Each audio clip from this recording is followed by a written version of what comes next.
العافية وهو العبادة بها مرادا بربنا إلى الدنيا حسنة فلا مزاجنا وقنا عذابنا وصلى الله على سيدنا محمد وعلى آله وصحبه وسلم والحمد لله رب العالمين. بسم الفاتحة.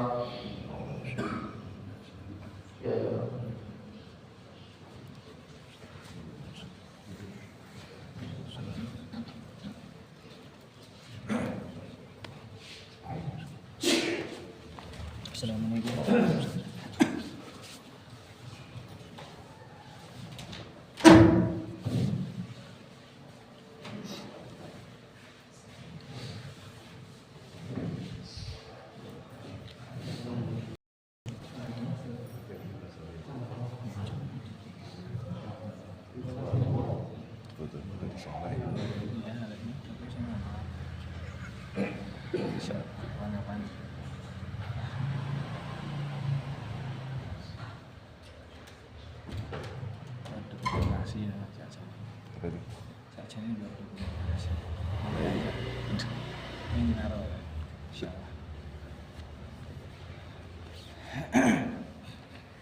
Bismillahirrahmanirrahim. Assalamualaikum warahmatullahi wabarakatuh.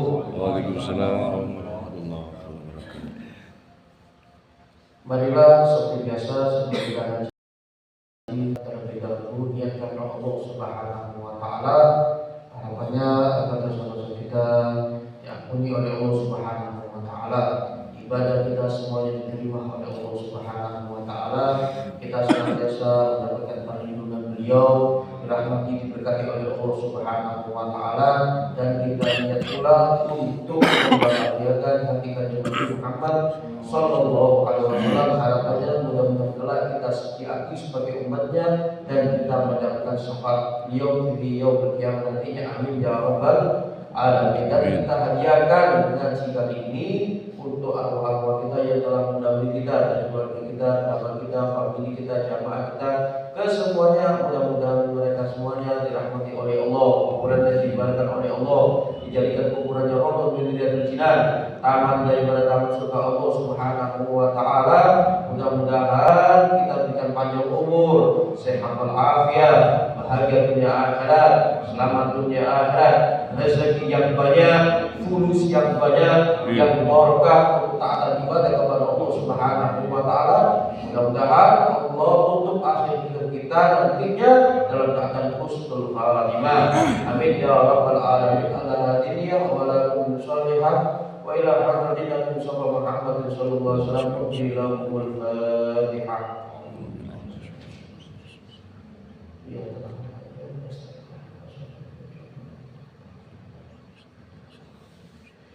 Bismillahirrahmanirrahim. Bismillahirrahmanirrahim. Nawaitu ta'alluma wa ta'lima wa tadhakkura wa tadhkira wa naf'a wal intifa'a wal ifadata wal istifada wal hatta ala tamassuki bi kitabillahi wa sunnati rasulihi wa du'a ila al-huda wa dalalata ala al-khair irtigha'a wajhillahi wa mardatihi wa qurbihi wa thawabihi. Bismillahirrahmanirrahim. Bismillahirrahmanirrahim. Nawaitul i'tikafa fi hadzal masjid ma dumtu fihi sunnatan lillahi ta'ala. Bismillahirrahmanirrahim. Alhamdulillahirabbil alamin, wassalatu wassalamu ala asyrofil anbiya'i wal mursalin sayyidina Muhammadin wa ala alihi wa sahbihi ajma'in. Qala subhanahu rahimahullah wa nafa'ana bihi wa bi 'ulumihi fid dharain. Amin ya rabbal alamin. Pada kesempatan kita kali ini, setelah kita membahas tentang babul wudu serta syarat-syaratnya dan hal-hal yang membatalkan wudu, sekarang kita sampai pada babul ghusl, bab tentang mandi. Insya Allah nanti kalau misalkan untuk kita akan menyinggung sedikit tentang Al-Isra wal Mi'raj. Karena kita sekarang berada di tanggal 27 Rajab, bertepatan dengan peristiwa tadi malamnya, yaitu peristiwa Al-Isra wal Mi'raj dari Nabi Muhammad SAW perjalanan dari Makkah ke Masjidil Aqsa Palestina, habis naik yang terkenal dengan sebutan Mi'raj, ya, sampai Sidratul Muntaha, terus naik lagi sampai bertemu dengan Allah Subhanahu wa taala, dan menghasilkan dari pertemuan tersebut perintah khusus dari Allah Subhanahu wa taala agar Kanjeng Nabi menyampaikan kepada umatnya, yaitu perintah melaksanakan sholat 5 waktu. Baik, kita bahas tentang pelajaran kita lanjutkan tentang bab usul, bab tentang mandi. Ahkam usul khamsah. Hukum seseorang itu mandi itu ada 5. Yang pertama wajibun, hukumnya wajib. Mandi itu hukumnya wajib. Bagaimana itu? Idza nadara ghusla masnun, apabila seseorang tersebut nadar untuk mandi, ketika mandi tersebut hukumnya sunnah. Ketika seseorang besok hari Jumat, satu Jumatan aku nadar mandi, maka mandi tersebut ketika datang dari Jumat itu hukumnya wajib. Wa fi halat sittah, minha khurujul mani, di antaranya seseorang tersebut hukumnya mandi itu wajib, yaitu khurujul mani, keluarnya sperma. Ketika seseorang itu keluar sperma, maka wajib baginya untuk mandi. Yang kedua mandub, yaitu hukumnya sunnah. Kahusnul Jum'ah wal Aidain, seperti seseorang itu mandi untuk hadir melaksanakan sholat Jumat. Wal Aidain, mandi untuk menghadiri sholat hari raya, baik itu hari raya Idul Adha maupun hari raya Idul Fitri. Maka mandi di 3 tempat tersebut, 3 hal tersebut itu hukumnya sunnah. Yang ketiga mubah, hukumnya mubah, boleh-boleh saja seseorang itu mandi. Kapan itu? Idza kana litabarrud au tanadduf biduni niyatin sholihah, apabila seseorang itu mandi hanya untuk menyegarkan badan, sumuk misalnya, gerah sehingga mandi. Padahal mandinya hukumnya apa? Boleh-boleh saja. Tanadduf, untuk membersihkan badan, mungkin habis kerja banyak debu, ya, sehingga mandi cek seger biar fresh. Bagaimana hukumnya? Hukumnya boleh. Itu dia solehah, tanpa ada niat soleh. Tapi kalau dia itu mandi dengan niat soleh, saya mandi. Kenapa kamu mandi? Saya niat mandi untuk ngaji. Saya niat mandi untuk melaksanakan sholat berjamaah. Cek opo, cek tenang, cek khusyuk, cek betul-betul badan saya itu bersih. Maka hukumnya jatuh apa? Sunnah. Ya, ketika seseorang itu mandinya diniatkan dengan niat yang soleh, niat yang baik, maka hukumnya sunnah dan berpahala. Tapi kalau hanya sekedar mandi biasa untuk tanadduf, membersihkan badan, atau untuk apa? Menfreskan badan, menyegarkan badan, maka hukumnya mubah, boleh-boleh saja. Yang keempat, makruh, seseorang mandi itu hukumnya makruh. Mandi hukumnya makruh. Bagaimana itu? Al-ghuslu bil inghimas isra'il, yaitu mandi dengan inghimas. Inghimas itu apa? Nyemplung di kolam isra'il bagi seseorang yang berpuasa. Hukumnya makruh. Kenapa? Dikhawatirkan nanti air tersebut apa? Masuk ke lubang, baik itu hidung, mulut, telinga maupun tubuh. Seperti itu. Apalagi seluruh ngejum, nah itu bisa membatalkan apa? Puasa seseorang. Maka mandinya orang yang puasa dengan demikian ini hukumnya makruh. Yang kelima, haramun ma'as-sihah. Mandi ada kalanya hukumnya haram. Mandi tersebut haram tapi sah mandinya. Bagaimana itu? Tidak akan ma'in maghsub, apabila seseorang itu mandi pakai air gosok, air yang bukan miliknya, milik orang lain diambil buat mandi tanpa ada izin, maka hukum mandinya sah, tapi apa? Haram. Haramnya dari segi apa? Maksud yaitu apa? Memakai air tanpa izin. Kemudian ada lagi haram ma'al sihah. Wes haram gak sama dengan dosa. Bagaimana itu? Caranya tidak kanan haidun biniat ta'abbud. Apabila seorang perempuan yang dalam keadaan haid dalam bulan, dia mandi niat untuk ibadah. Misalkan kalau orang itu dalam bulan, kalau sudah suci kan niat mandi besar, kan benar niat nawaitu rafal hadasil akbar lillahi ta'ala, atau nawaitu ghusl li ada sholat, untuk memberikannya sholat, kita mandi. Padahal dia masih dalam keadaan apa? Datang bulan, datang dalam keadaan haid. Maka bagaimana mandinya? Mandinya hukumnya haram dan tidak sah. Tidak sah, haramnya dari segi apa? Dia haram dari segi niat untuk ibadah. Sedangkan orang haid itu tidak diwajibkan untuk ibadah. Yang dimaksud ibadah di sini yaitu sholat. Kemudian membaca Al-Quran. Lain halnya kalau berzikir wiritan, maka tidak apa-apa. Jadi seperti itu. Itu hukum-hukum seseorang apa? Dalam mandi. Kemudian mujibatul ghusl sittah. Hal-hal yang mewajibkan seseorang itu mandi ada 6. Ada 6 hal yang mana seseorang tersebut diwajibkan untuk mandi.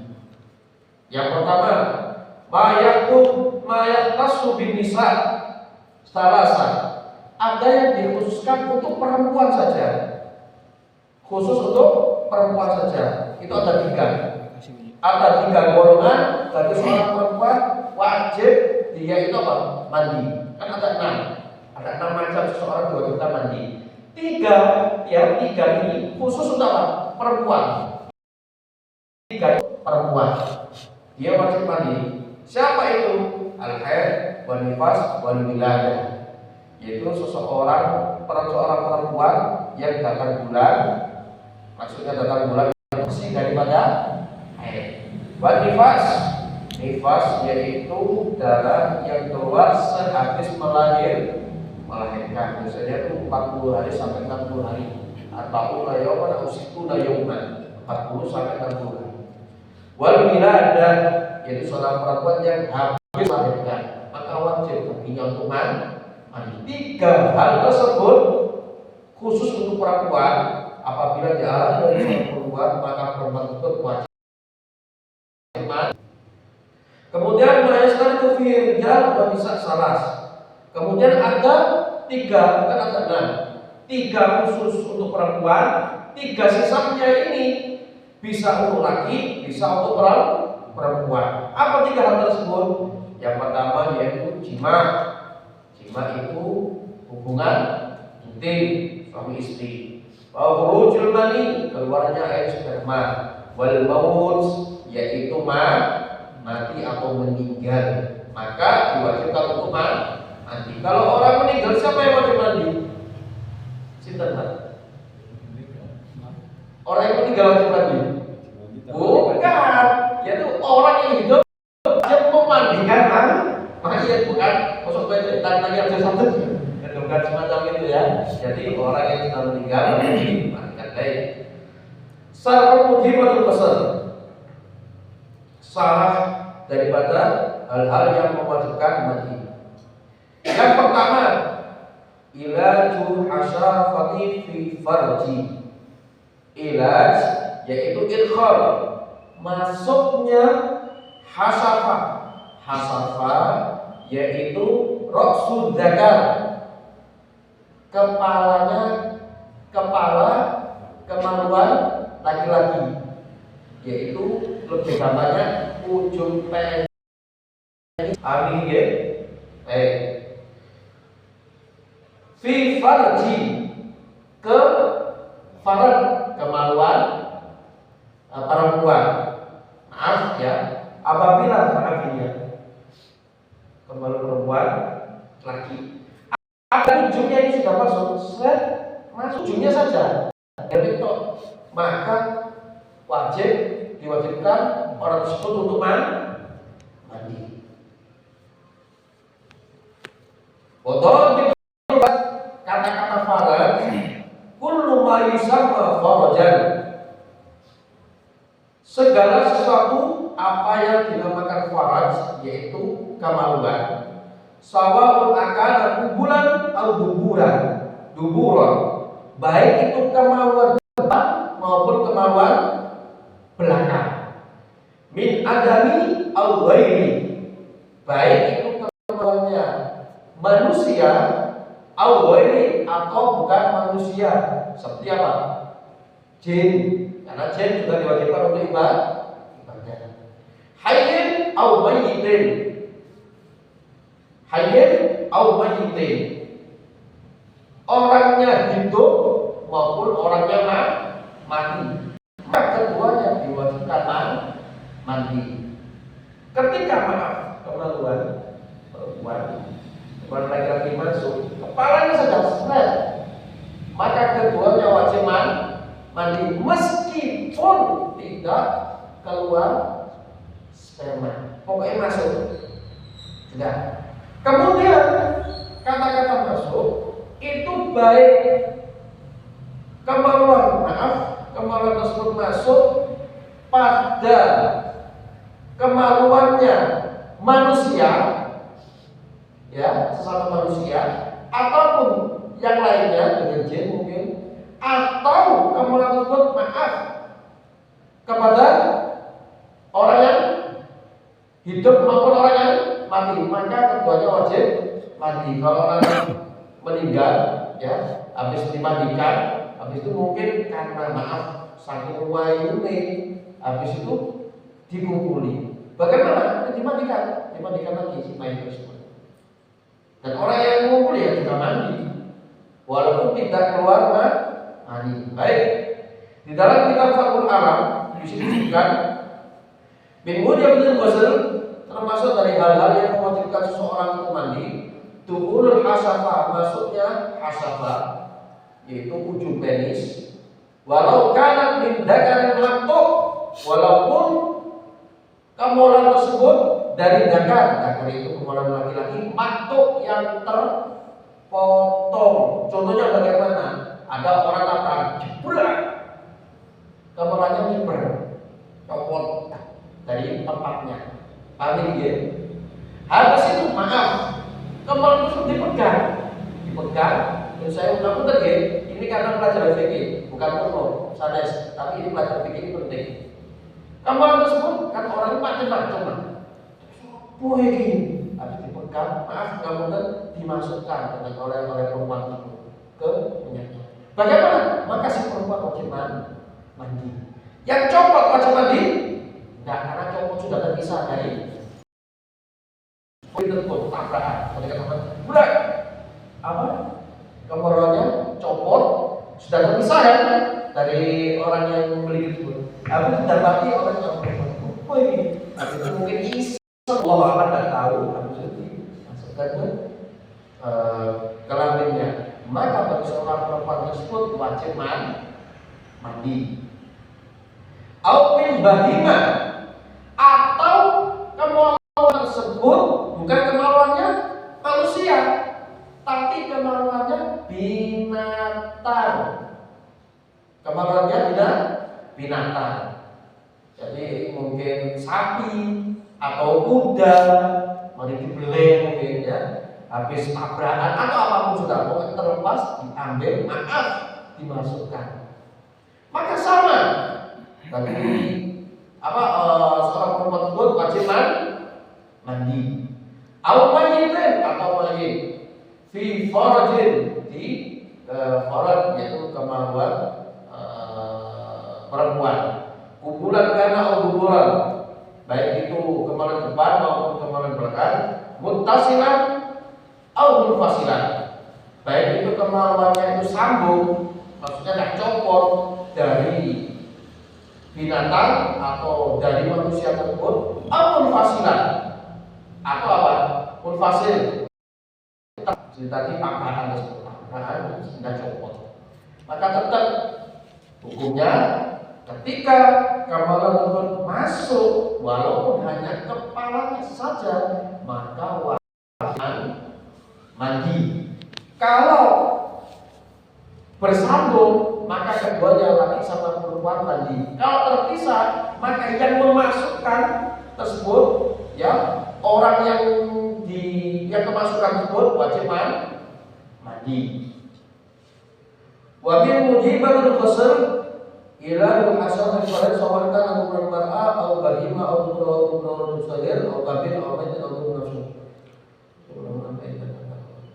Baik, di dalam kasifatul ghusl kemudian disebutkan juga termasuk hal-hal yang mewajibkan mandi, yaitu masuknya kemaluan laki-laki, yaitu ujungnya saja, kepalanya saja, fil farad pada kemaluan si perempuan, kubulan mar'ah atau bahima, baik itu kemaluan depannya itu punyanya seorang perempuan ataupun punyanya bahima binatang, baik itu kecil maupun besar. Ketika seseorang itu laki-laki maupun perempuan misalkan kumpul, mbuhiku wonge itu orangnya yang melakukan itu masih kecil maupun sudah besar, keduanya sama-sama wajib mandi. Tidak peduli, pokoknya ketika kemaluan tersebut masuk, walaupun cuma separuh atau kepala saja, maka diwajibkan keduanya, baik itu besar maupun kecil, orangnya ya tua muda, podo wajib mandi. Pahami ya? Itu kata-kata ila yuhasal fi farji. Sebelum saya lanjut, untuk coba tangan. Betul-betul ya? Baik, yang kedua, hal-hal yang mewajibkan mandi yaitu khurujul mani. Khurujul mani, keluarnya air sperma. Fal mani la yajibul ghusl illa idza barasa. Seseorang yang keluar mani itu tidak diwajibkan mandi kecuali idza barasa, kecuali sudah keluar dari dalam keluar. Kalau bagi yang mana di kosa badakan, kalau jadi berusaha. Apabila contohnya seorang laki-laki merasa mau keluar sperma, wes kroso, maaf ada di batangnya, cuma belum keluar, apakah wajib mandi? Maka tidak diwajibkan. Hanya kerasa saja, belum keluar, maka tidak diwajibkan mandi. Lain halnya kalau air sperma itu sudah merasa kemudian keluar dari tempatnya, keluar dari, maka wajib mandi. Kalau masih terasa belum keluar, ini kan betul ini kroso ini air sperma ini, tapi belum keluar betul, hanya terasa saja, mungkin berasa di tengah-tengahnya, mungkin ya masih terasa, wajib mandi, maka tidak wajib mandi. Baik, saya lanjut. Dhabitul mani ada di yujibul ghusla isna. Syarat seseorang yang keluar sperma diwajibkan mandi itu ada dua. Syarat ketika sperma itu keluar, maka diwajibkan baginya untuk mandi ada dua. Yang pertama, ayakuna mani syarsi nafsi. Hendaknya yang keluar itu spermanya sendiri. Hendaknya yang keluar tersebut spermanya sendiri. Fala yajibu ghuslu idza kharaja minhu mabdiul ghairi walakin yaqudul wudu. Maka tidak wajib mandi apabila yang keluar itu spermanya apa? Orang lain. Bagaimana itu contohnya? Ini ketika suami istri kumpul, kan keduanya wajib mandi. Ketika habis mandi selesai sudah handuan pakai baju, tiba-tiba si perempuan ini merasa kok kayak semut tuh ini. Dilihat ternyata sperma, gitu loh. Bagaimana? Apakah si perempuan wajib mandi lagi maksudnya? Apakah wajib mandi lagi? Maka tidak diwajibkan mandi kalau sperma tersebut yakin milik suaminya. Paham? Tapi kalau sperma tersebut keluar miliknya sendiri karena ada naluri, ada syahwat, yang wajib mandi lagi. Nah, itu yang pertama. Yang kedua, ayyakuna kharijun minhu awwala marrah. Kepada seseorang tersebut diwajibkan mandi gara-gara keluarnya sperma, yaitu keluarnya sperma tersebut pertama kali. Fala yajibul ghusl idza akharahu kharaja minhu marratan tsaniyah. Maka tidak diwajibkan mandi apabila sperma tersebut masuk kemudian keluar untuk kedua kalinya. Bagaimana itu? Contoh, ketika seseorang tersebut kumpul dengan suami istri sudah, habis itu mandi, habis mandi ada sisa sperma, mungkin di kasurnya atau apa, diambil lalu dimasukkan, dan disuntikkan atau bagaimana tidak tahu, pokoknya dimasukkan. Habis itu setelah dimasukkan keluar yang kedua saya dimasukkan tersebut. Bagaimana? Apakah batal mandinya? Dengan artian apakah dia wajib mandi lagi? Maka di sini juga tidak mewajibkan mandi, tapi hanya batal wudunya. Jelas? Paham ini ya? Itu tentang keluarnya sperma. Sebelum saya lanjut, mohon saya ditanggapi monggo. Sekilas tentang sperma. Betul-betul? Baik, saya lanjut. Al-farqu bainal mani wal badi wal badi. Cairan itu ada 3. Ada istilah mani, kita sebut menyebutnya itu sperma. Wal badi ada madi. Wal wadi ada namanya wadi. Mani adalah ma'un abyad yatadaffaq ala khurujih. Air yang berwarna putih yatadaffaq ala khurujih. Keluarnya itu dalam keadaan muncrat. Yatadaffaq muncrat. Wa yakhruju bisahwa. Keluarnya itu karena ada syahwat. Wa yaktubu khurujal futur. Dan ketika air tersebut keluar dalam keadaan muncrat, warnanya putih, setelah keluar membuat lemes, maka itu namanya mani. Apabila seseorang keluar yang namanya mani atau sperma, maka orang tersebut baik laki maupun perempuan wajib mandi. Yang kedua, al-madi. Ada istilah madi. Apa madi? Ma'u abyad, sama air warna putih. Raqiqun laziz, agak bening tapi lengket. Ya, kalau yang madi itu kental, betul-betul kental. Kalau yang mandi agak encer, ya, agak bening, kemudian lengket. Yakhruju inda sawarani syahwat. Biasanya mandi tersebut keluar ketika bergejolaknya syahwat menggebu-gebu, ya syahwat. Bila syahwatin kamilah, tapi syahwatnya itu tersebut keluar dengan adanya syahwat, tapi bukan dengan sepenuhnya, syahwat dengan sepenuhnya, ya. Hanya ada syahwat, keluarnya itu kalau bahasa kita itu derendeng, ya derendeng, lengket, ya. Tapi ada syahwat. Kalau sudah ada syahwat itu keluar. Itu namanya mati. Namanya mati. Beda dengan mati. Kalau mati, keluarnya bukan. Yang ketiga ada istilah wadi. Apa wadi? Wadi yaitu ma'ul abyad, air yang berwarna putih. Sahihun kadir, ada keruh, budak, warnanya keruh atau budak. Yahrudu ba'dal baul, biasanya keluar itu setelah kencing.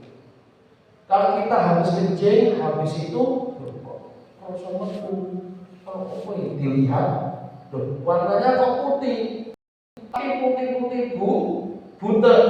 Bagaimana itu? Itu namanya wadi, bukan mandi, ya, tapi wadi. Yang kedua biasanya keluar indah abdi syai'in takil, seusai seorang tersebut membawa beban yang sangat berat, alias kecapean, balik kerja, keselen, habis itu apa? Keluar derendeng, ya, bukan derendeng. Itu namanya wadi. Atau tanpa kita sadari, maaf, mungkin ketika kita itu memakai celana, kok berendong ya, atau pakai sarung, kok berendong ini, ya, warnanya apa? Keruh, budak. Maka itu namanya wadi.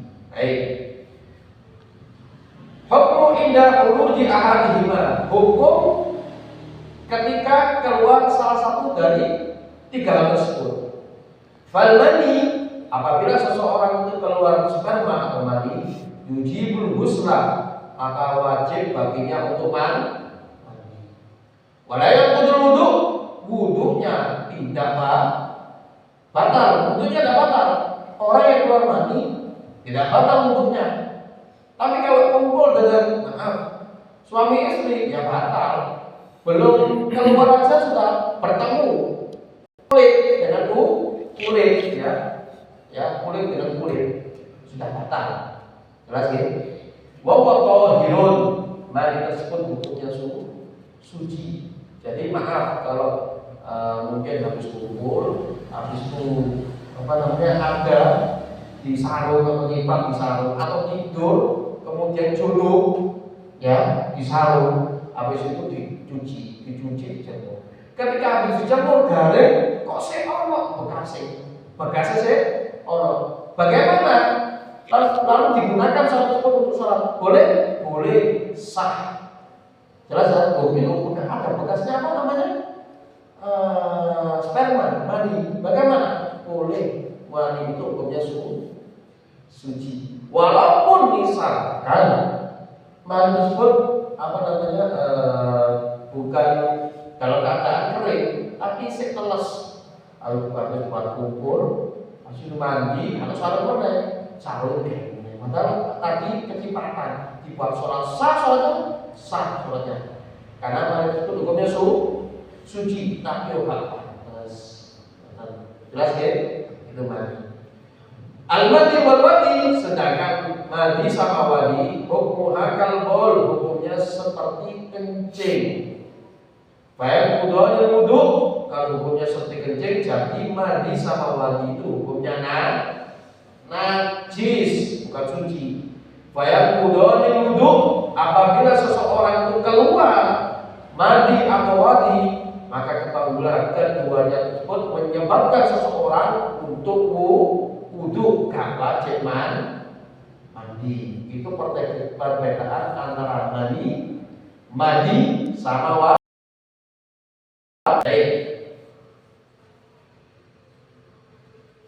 Alamatul mani mani yajib ghusl idza wujidat ihda hadil alamat. Tanda-tanda sperma yang mewajibkan seseorang untuk mandi apabila didapati salah satu dari 3 hal. Wala istaratu kulluha, tidak disyaratkan 3 hal ini ada. Hanya salah satu saja dari 3 hal tersebut. Sperma didapati salah satu dari 3 hal tersebut, maka wajib mandi. Yang pertama adalah bihuruji. Ketika keluar itu ada keledakan. Untuk go, ya. Karena rujuk bisa biasanya keluar dengan adanya syahwat. Itu tanda bahwasanya itu bukan mandi, tapi mani, sperma. Yang kedua, tadafu. Apa tadafu? Ayah rujuk ada duf'ah. Keluarnya itu dalam keadaan muncrat. Yang ketiga, raihah, bau. Idza kana rabban raihatul ajin, apabila sperma tersebut masih basah, baunya itu seperti raihatul ajin, seperti adonan, agak-agak amis. Wa in kana jafan, apabila kering basah sudah dapat beberapa menit, mungkin dapat 20 menit atau setengah jam, sehingga agak garing atau sudah kering. Kalau yang terbaik biasanya itu baunya seperti bau putihnya telur, putih dong. Biasanya bagus semacam itu contoh bahwasanya itu adalah mani. Tadi disebutkan disinggung bahwasanya keluarnya dalam keadaan ledak. Kemudian apa tadafu, muncrat. Ya, itu mungkin bisa didapati bagi seseorang yang merasakan keluarnya sperma dalam keadaan sadar. Maksudnya sadar itu tidak tidur. Ya, mungkin harus kumpul atau bilang bidalik onani atau melihat film yang tidak patut untuk dilihat, sehingga keluar dengan tadafu, muncrat, kemudian ada keledakan, maka itu adalah mani. Kalau sudah keluar mani, maka seseorang itu wajib mani. Terus bagaimana kalau orang tersebut tidur, tahu-tahu ketika bangun kok bentong, kok wakil, kok teles, tapi aku gak mau, kok apa gini ya. Ketika dipegang, lengket, dibangun, dicium, baunya seperti apa? Seperti adonan. Kalau sudah agak lama mungkin seperti putihnya telur. Dan merasa tapi aku gak kosong kabeh. Nah, tapi bentong bagaimana nih?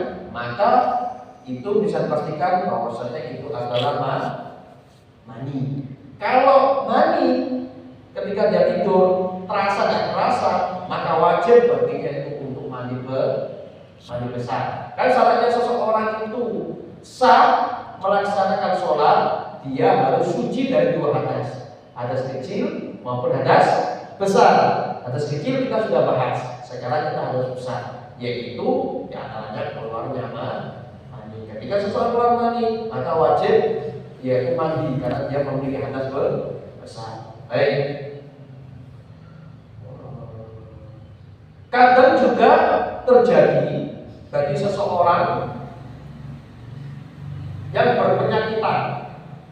Tadi disinggung bahwasanya mani itu sperma airnya warnanya putih kental.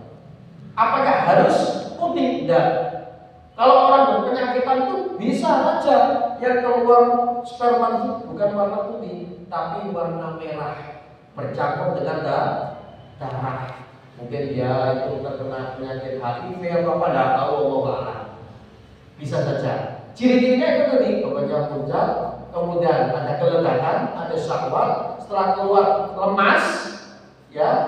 Kalau kemudian baunya seperti adonan atau seperti putihnya telur, maka sudah dipastikan itu adalah mani. Kalau itu mani, yakin itu mani, maka wajib seseorang untuk mandi. Mas'alatun, ada sebuah permasalahan. Idza syakka al-kharju mani amali famahu. Ada permasalahan, ada seseorang itu ragu yang keluar ini mani atau mandi ya. Saya nggak tahu. Kayak mani, tapi tak dulu kayak mandi. Tapi kok kamu dilihat-lihat ya. Ada orang bingung, bagaimana? Fa'isa kalau manian. Maka di sini disebutkan boleh baginya itu hukum milih. Fa'isa kalau manian wajib alaihi ghusl. Kalau dia menyangka, meyakini air tersebut bentok di celana atau di sarung tersebut, dia yakin menyangka ini mandi, wajib alaihi ghusl, maka wajib baginya untuk mandi. Baik saja kalau dia, kalau dia itu menyangka ini bukan mandi, ya sudah, baik wudu, maka wudunya batal. Kalau dia mau sholat, ya dibersihkan, habis itu apa? Wudu, sholat, nggak wajib mandi. Kalau kamu menyangka apa? Menyangka itu mandi. Wal afdol, akan tapi yang paling afdol yaitu an yajma'a bainahuma. Yang afdol artinya yaitu yang lebih selamat daripada bingung-bingung, yaitu menggabungkan antara keduanya. Bagaimana itu?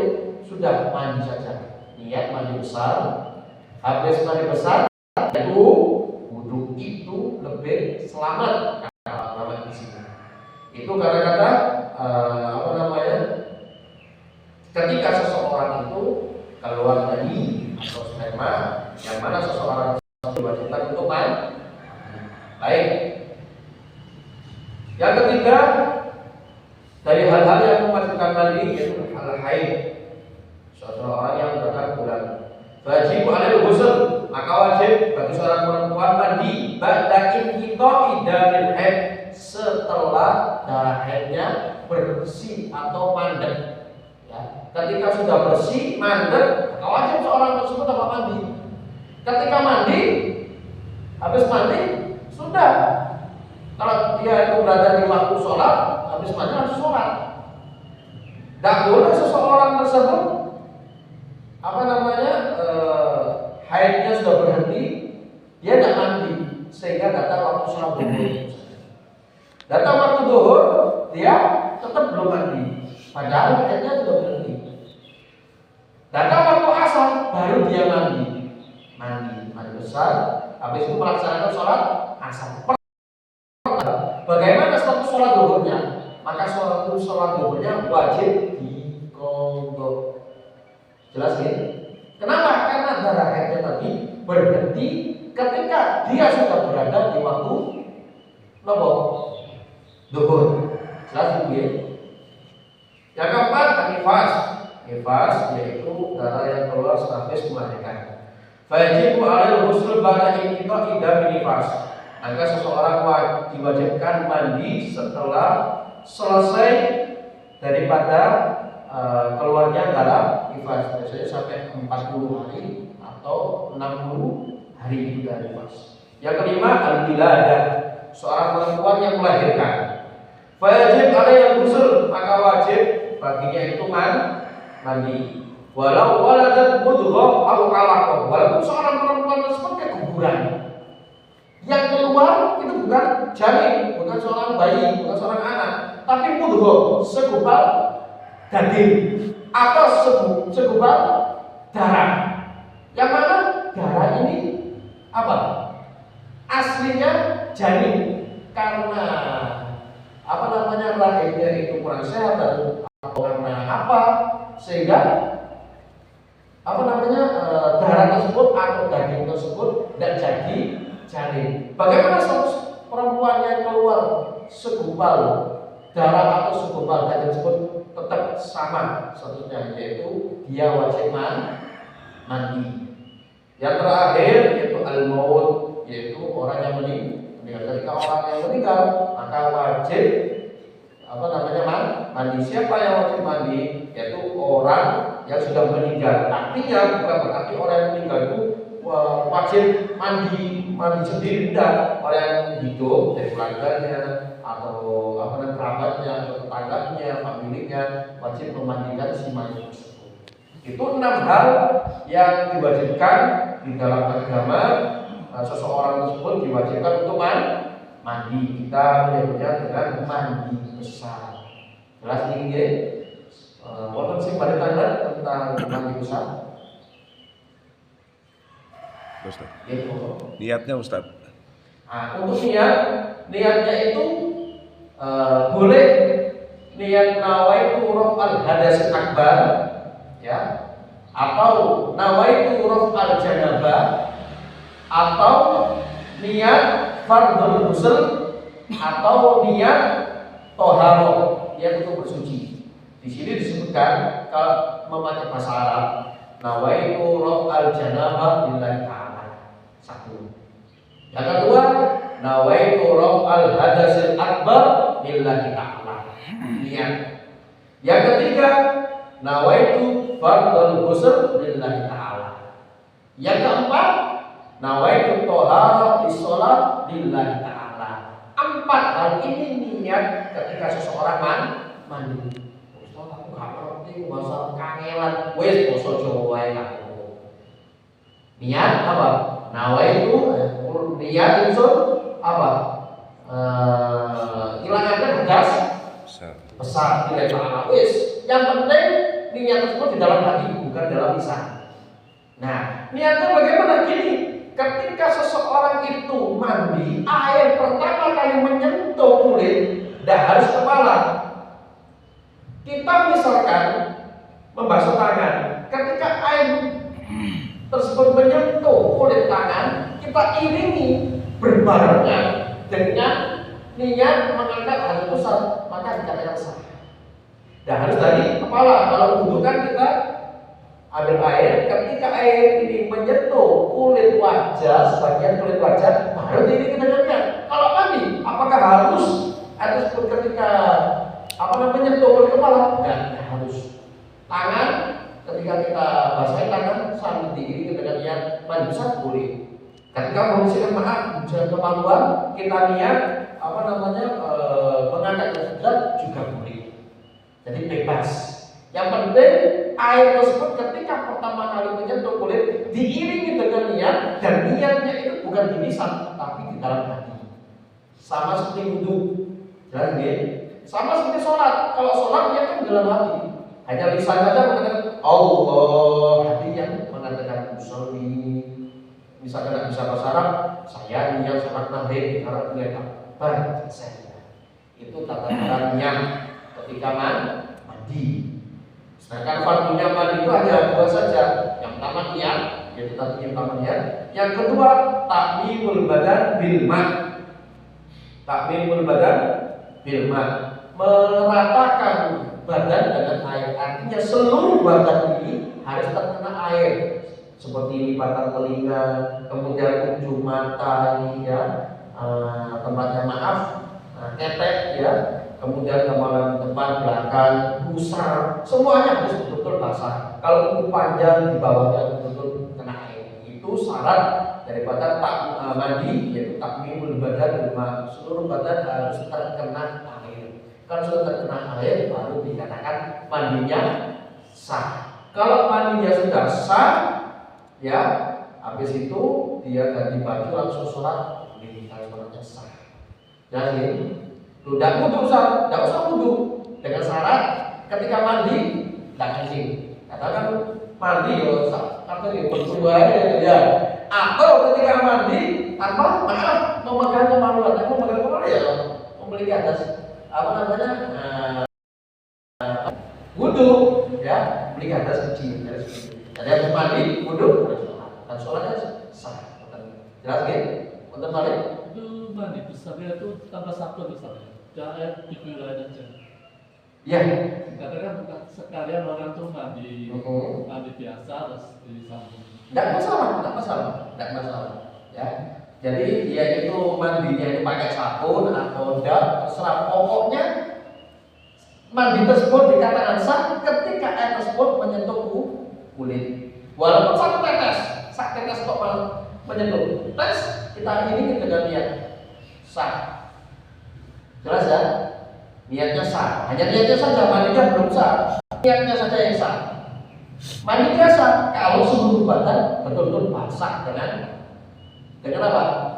Dengan air. Lalu bagaimana kalau misalkan orang itu yang rambutnya ini keriwil gitu ya? Seperti kalau peperli, ya rambutnya panjang gitu ya. Kan di sehingga kaku kayak tampar gitu lah ya. Kan dicampurin kayak lem. Bagaimana?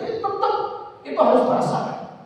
Kalau air dia itu mandi, kemudian air itu tidak masuk kepada rambut tersebut karena tebelnya lem atau tebelnya rambut tersebut, sehingga kalau misalkan seandainya dibelah rambut tersebut katakannya belum basah, maka masih belum dikatakan sah. Jadi betul-betul wabah seluruhnya basah terkena air. Jelas ya? Benar ini. Ustaz, itu kalau posisi kita dalam keadaan air tersedia, maka kita mandi menggunakan air. Bisa nggak diganti kalau itu dalam masa keringan, nggak ada air sama sekali? Bagaimana caranya? Atau mungkin dalam peperangan di Palestina?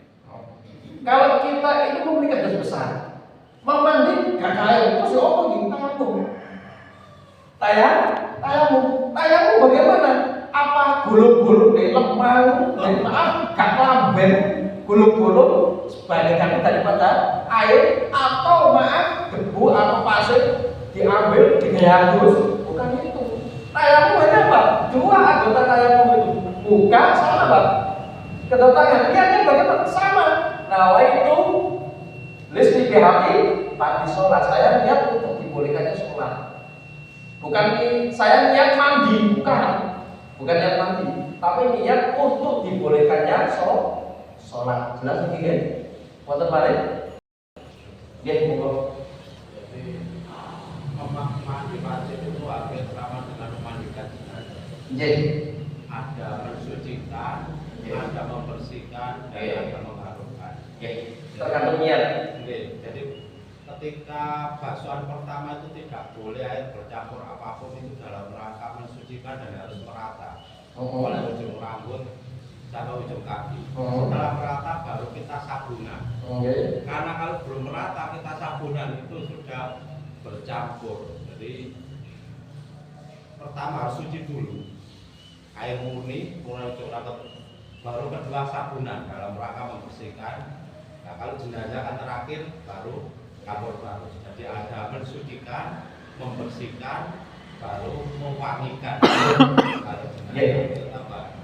Jadi mandi itu tadi disinggung dengan kalau mandi pakai sabun tidak apa. Jadi gini, ketika seseorang itu mandi, ya pertama niat, habis itu apa? Sudah basah, walaupun sebagian mungkin ada yang kena air atau enggak, itu sabunan diratakan. Habis itu mandi, ketika mandi untuk ambil air untuk membersihkan daripada sabun dan sebagainya. Apakah diiringi niat lagi? Tidak, cukup niatnya nanti saja. Lanjutkan saja. Nanti kan basah-basah sendiri terkena air gitu. Itu kalau mandi mandi wajib. Ketika mayit yang kita pahami ya, seperti yang disampaikan barusan, harus airnya air yang betul-betul suci, air mutlak ya, suci tanpa campuran apa-apa. Sama jadi statusnya airnya itu yang dimaksud suci mutlak ketika air pun menyentuh si kulit mayit.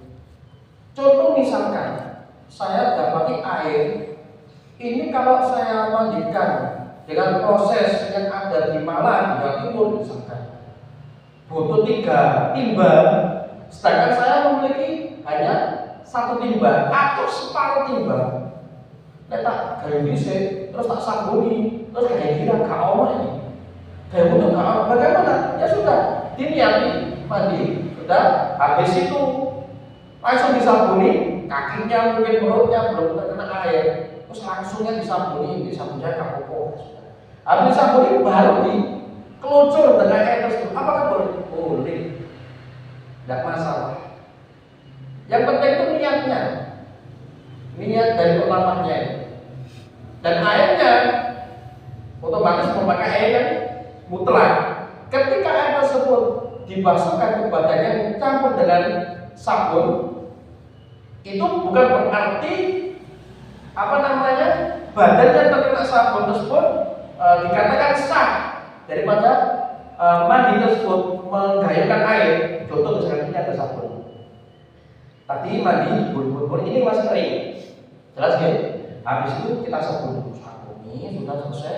Habis itu mandi, digiram sehingga tangan ini kena. Nah, ketika membasuh badan ini yang ada sabunnya tersebut, apakah itu juga cukup untuk dikatakan dimasukkan pada basuh yang pertama untuk melanjutkan badannya tadi belum terkena air? Ya, belum cukup karena masih ada sabun. Ya.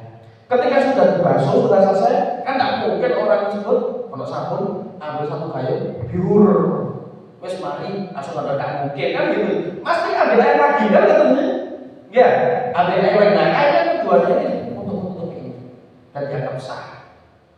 Mana itu ketika seseorang tersebut dikatakan mandinya itu sah. Sedikit ada sebuah permasalahan tentang mandi bagi seorang laki-laki yang belum sunat. Seorang laki-laki yang belum sunat. Ada seorang mungkin mukallaf, ya, habis kumpul dengan istrinya. Kalau mau sholat, ya kan wajib mandi. Jelas ini ya. Sedangkan dia belum sunat. Bagaimana? Ya sudah. Cara mandinya bagaimana? Mandi seperti biasa. Nah, karena dia belum sunat, kemaluannya akan ditarik dan dibersihkan sekitar sudakan ujung penis tersebut, dibersihkan sama dalamnya. Karena ini harus terkena air. Kalau orang tersebut sudah kumpul dengan istrinya, habis itu mandi besar, atau gede, ya mandi besar, dia belum sunat, pokoknya dibasuh tanpa diginikan, tanpa dibuka, yang mana ini tidak terkena air, maka mandinya tidak sah. Dia masih dikatakan memiliki hadas besar dan hadas besar. Kalau dikatakan sah, dibuka dulu, dibasuh, dibersihkan, sehari dikatakan sah mandinya. Jelas mungkin itu bagi seseorang yang belum hitam. Sedangkan orang, bagaimana kalau orang itu meninggal? Itu pembahasan orang sudah kumpul dengan suami istri. Kalau orang meninggal, bagaimana? Ya, bagaimana? Apakah dia itu kemaluannya akan ditarik atau bagaimana? Di sini ada dua pendapat. Menurut Imam Romli, dimandikan saja, hanya dimandikan, tidak usah diginikan, dibersihkan. Walau yusolli alaih, dan tidak wajib disolati, kata Imam Romli. Kenapa? Karena dia masih memiliki najis atau hadas tersebut. Tidak wajib sholat orang yang memiliki hadas, kata Imam Romli. Sedangkan Imam Ibnu Hajar mengatakan dibasuh, ya tadi dibersihkan. Kalau bisa ditarik, kan tidak bisa, ya sudah biarkan. Habis itu disolati, kata Imam Ibnu Hajar. Kita mengambil pendapat Imam Ibnu Hajar. Jadi dibersihkan sebisa, kalau tidak bisa ya sudah biarkan. Habis dimandikan, disolati, dikubur dari pernikahan. Itu sekilas daripada pembahasan mandi. Terbalik, sebentar lagi. Pembahasan mandi sabun. Ini waktunya ternyata sesuai prediksi tak cukup. Karena kalau saya bahas, kita ingin tentang bahas Isra Mi'raj. Karena saya sudah menyampaikan ini di beberapa tempat. Saya 2 jam dari cukup. Ya. Jadi rencana mau saya singkat karena waktunya habis. Ya, insya Allah kapan tahun depan mungkin kalau